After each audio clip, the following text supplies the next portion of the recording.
आप मौसीकी में किसको ज्यादा पसंद करते हैं? अच्छी मौसीकी, मशरिकी क्लासिकी मुझे समझ में नहीं आती, मैं समझ जाहिल हूँ। लेकिन मुझे जो पाकिस्तानी सिंगर्स हैं या हिंदुस्तान के सिंगर्स हैं, मैं कभी कभी चोरी छुपे रात को हिंदुस्तानी फिल्मी म्यूजिक बहुत सुनता हूँ, जो छिछोरा है। शायरी पढ़ना मैंने उनसे क्या सीखना था, मेरी क्या बिसात है। जुबान एक एक लफ्ज का उतार चढ़ाव, मैंने देखा कि ये भी एक पूरी दुनिया है। भाई में वो आपसे क्या गुफ्तगू पाकिस्तान के बारे में, आर्ट एंड कल्चर के बारे में? जिया साहब एक शेर सुनाओ मियाँ। तो वो शेर अपनी तरफ से, मैं बड़ा कुतुरम खान बन के शेर, तो लफ्जों को उतार चढ़ाव है, बस अच्छा शेर नहीं है। जो पुराने लिखने वाले हैं वो सही थे, हम तो बस ये कुछ जो आपने कहा अनाप शनाप ही लिख रहे हैं। तो तलाश करते रहना चाहिए बेहतर से बेहतरीन की। सर ये बताइए कि आप मौसीकी में किसको ज्यादा पसंद करते हैं? अच्छी मौसीकी, अच्छी मौसीकी। मुझे मगरबी क्लासिकी मौसीकी बहुत पसंद है, मैंने बहुत सुनी है, मैं बजाता भी हूँ अपने पियानो के ऊपर। मैं क्लासिकली ट्रेन्ड पियानिस्ट हूँ, मेरे पास सर्टिफिकेट्स हैं जिसके ऊपर मलका बरतानिया जो उस हयात थी उनकी मोहर लगी हुई है। वाह। तो क्लासिकल में आपको कौन ज्यादा पसंद है, सलामत अली खान साहब या? मैंने कहा मगरबी क्लासिकी मगरबी मौसीकी। क्लासिकल। मशरिकी क्लासिकी मुझे समझ में नहीं आती, मैं जाहिल हूँ। लेकिन मुझे जो पाकिस्तानी सिंगर्स हैं या हिंदुस्तान के सिंगर्स हैं, मैं कभी कभी चोरी छुपे रात को हिंदुस्तानी फिल्मी म्यूजिक बहुत सुनता हूँ, जो छिछोरा है। और कुछ वो सुनता हूँ जो बहुत गहरा है, जिसमें नौशाद साहब का म्यूजिक है या ख़याम साहब का है, जो क़यामत है, या शंकर जयकिशन का है, राज के पुराने गाने जो मुझे बहुत पसंद है। देसी तो खैर बहुत ही पसंद है मुझे।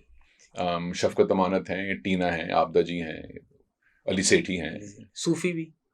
सूफी को ज्यादा नहीं सुनता मैं, सिवाय 2-3 कवालियों के, और मैं कुछ ज्यादा सूफी नहीं सुनता। मगरबी मौसीकी पुरानी 80s की मैं बहुत सुनता हूँ, जो पॉप म्यूजिक उस जमाने का हुआ करता था, माइकल जैक्सन से पहले। हमारे जमाने का पॉप वो बहुत अच्छा था। एबा था उस वक्त, बोनी एम था, लॉरा ब्रेनिगन थी, माइकल जैक्सन भी नया नया नौजवान आया था। तो मैं तरह तरह, जिसको भांत भांत की मौसीकी कहते हैं, भांत भांत की, ये भी आपसे ही लफ्ज सुना हुआ है। और सर ये बताइए कि ज़िया मोहिउद्दीन साहब के बाद अगर कोई शायरी पढ़ना जानता है तो मेरी नज़र में वो आप। तो ये आपने ज़िया साहब से सीखा शायरी पढ़ना? एक तो ये आपकी तंग नजरी है, अगर आपका ख्याल है कि उनके बाद मैं हूँ। उनका जो मुझ पे असर है वो अल्फाज में बयान ही नहीं हो सकता। तो शायरी पढ़ना मैंने उनसे क्या सीखना था, मेरी क्या बिसात है। जुबान एक एक लफ्ज का उतार चढ़ाव, मैंने देखा कि ये भी एक पूरी दुनिया है। तो ये जो दुनिया है, जो अब मेरी दुनिया है, मैं अब इस दुनिया में रहता हूं, मैं इस दुनिया का बाशिंदा अपने आप को महसूस करता हूं, लफ्जों की दुनिया का। ये जो दुनिया है, मुझे इस दुनिया से मुतारुफ कराने वाले ज़िया साहब थे। तो मेरे ऊपर जो उनका एहसानात है वो तो मैं बता ही नहीं सकता। आपने उनको, आप उनकी कुर्बत में रहे हैं, खलवत में उनको कैसा पाया? तन्हाई में वो आपसे क्या गुफ्तगू पाकिस्तान के बारे में, आर्ट एंड कल्चर के बारे में, ज़वाल जो आर्ट एंड कल्चर में पाकिस्तान में आया है इस वक्त, उसके बारे में क्या गुफ्तगू आपसे करते हैं? हम कोई बहुत गहरी गुफ्तगू इस बारे में नहीं करते थे, क्योंकि एक तो ये ला हासिल गुफ्तगू है, तो गुफ्तगू के मौके चूंकि कम होते हैं, तो इसलिए उस वक्त बामानी गुफ्तगू ही करनी चाहिए, ना कि कोई ला हासिल गुफ्तगू। तो हम शायरी पे बात करते थे, वो करते थे, मेरी तो जरूरत नहीं। मैं तो सिर्फ सवाल रखा करता था कि ये कैसा है। और फिर कभी कभी बहुत मैंने कोई शेर तलाश किया है और मैंने कहा कि मैंने आज मुतासर करना है ज़िया साहब को। तो मैंने कहा ज़िया साहब एक शेर सुनाओ मियाँ।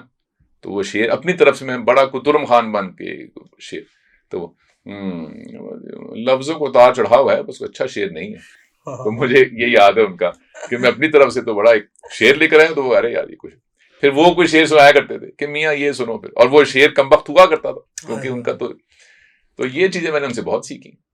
सर ये बताइए कि आपकी एक क्लास में मैंने सुना था कि ज़िया साहब पतरस बुखारी साहब के पास कुछ लिख कर लेके गए, तो पतरस बुखारी साहब ने उनका कान मरोड़ा और कहा मियाँ ये क्या नाप शनाप लिखते रहते हो, चलो जाओ। तो फिर बुलाया वापस और बुलाया कि अच्छा बात सुनो, लिखा करो, पढ़ा करो, लिखा करो, पढ़ा करो। मतलब कि पढ़ा करो उन्होंने 3 बार कहा, मैं से गलत बोल गया हूँ, आपने सही बोला था। पढ़ना कितना ज़रूरी है लिखने से पहले? आजकल हमारे सहाफ़ी भाई भी कॉलम लिखने की बहुत कोशिश करते हैं, लेकिन जब पहली 2-4 लाइनें पढ़ी जाती हैं तो दिल करता है कि मार ली जाए सर अपना किसी दीवार में, तो पढ़ना कितना ज़रूरी है? ये बताइए। पढ़ना तो चाहिए ही, वैसे ये तो कोई बहस ही नहीं है। लिखने के काबिल इंसान कब बन जाता है आप? ये बहुत ही कितनी मुश्किल और रियाज़त बड़ा चाहिए? सवाल है। जो ऐसे लोग हैं जो मार्कतुल आरा तौर पे लिखा करते थे, बशमूल फैज़ साहब की और बड़े-बड़े लोग, इनमें से बहुत सौ का अपने बारे में ये ख़्याल था कि भई जो पुराने लिखने वाले हैं वो सही थे, हम तो बस ये कुछ जो आपने कहा अनाप-शनाप ही लिख रहे हैं। तो जब तक आपको इस बात का एहसास रहे कि आप जो लिख रहे हैं ये बस कोई अनाप-शनाप है, तब तक तो आप ठीक लिख रहे हैं। ठीक। जिस दिन आपको ये तासुर हुआ कि वाह! क्या मैंने कॉलम लिखा है या क्या कहानी है, क्या मैंने शेर लिखा है, अगर आपको ये तासुर हो गया, तो इस बात का अंदेशा बढ़ जाता है कि वो असल में अनाप-शनाप होगा। तो इसलिए एक तो तलाश करते रहना चाहिए बेहतर से बेहतरीन की। ये दोनों चीज़ें जो है ना, ये मुझे ऐसे लगता है कि पढ़ना जो है, कोई ज़ाहिर है कोई रियाज़ी का सवाल तो ये नहीं है, लेकिन मैं ऐसी एक आदाद-ओ-शुमार ऐसे ही गिराता हूँ आपके ऊपर कि चलो 10 गुना पढ़ लें और 1 गुना लिख लें उसका। तो अगर आपने एक कहानी लिखी है या एक कॉलम लिखा है, तो उसके एवज़ कम से कम 10 तो पढ़ ही लें। वो तो पढ़ ही लेना चाहिए, क्योंकि उन 10 में से कोई एक बात का निचोड़ ऐसा होगा जो आपकी एक बात में पूरा आ जाएगा। तो अब मुझे और भी लिखना है, तो भी कहाँ से लाऊंगा मैं? वो रॉ मटेरियल कौन सा है, वो खाम माल कहाँ से आ रहा है जो लिखना है? वो आपके ज़हन की इख्तरा है, तो फिर तो आप न्यूटन है। अगर आपके ज़हन की इख्तरा है, तो अगर न्यूटन आप नहीं है, क्योंकि वो तो कम वक्त एक ही हुआ है, तो अगर आप वो नहीं है, तो भाई तो कोई देखो कहाँ कहाँ से चुनना चाहिए। और लोगों ने ऐसे ऐसे कमबख्त चीजें लिखी हैं कि इंसान की अकल दंग रह जाती है कि क्या क्या कुछ लोगों ने लिखा है। तो वो क्यों ना पढ़े, पढ़ना तो बहुत जरूरी है।